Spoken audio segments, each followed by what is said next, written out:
Pasukan Israel melaporkan telah menewaskan 3 militan Palestina di Rafah, selatan jalur Gaza pada Rabu 12 November 2025. Insiden ini terjadi saat tentara Israel melakukan operasi pembongkaran jaringan terowongan di wilayah yang berada di bawah kendali mereka.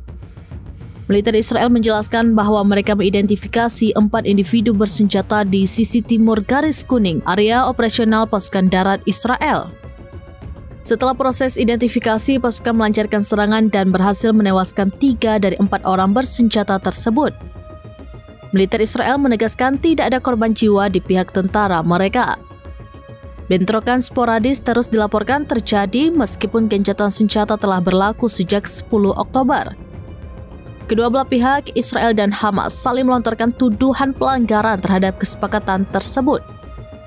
Menurut data dari Kementerian Kesehatan Gaza, sedikitnya 245 warga Palestina tewas akibat serangan Israel sejak awal gencatan senjata.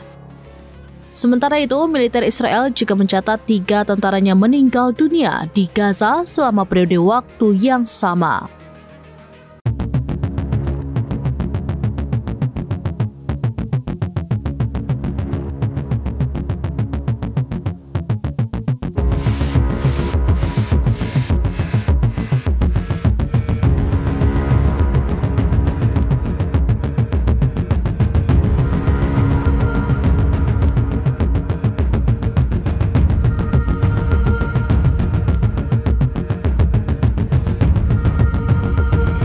Download Tribun X sekarang, menghadirkan lokal menjadi Indonesia.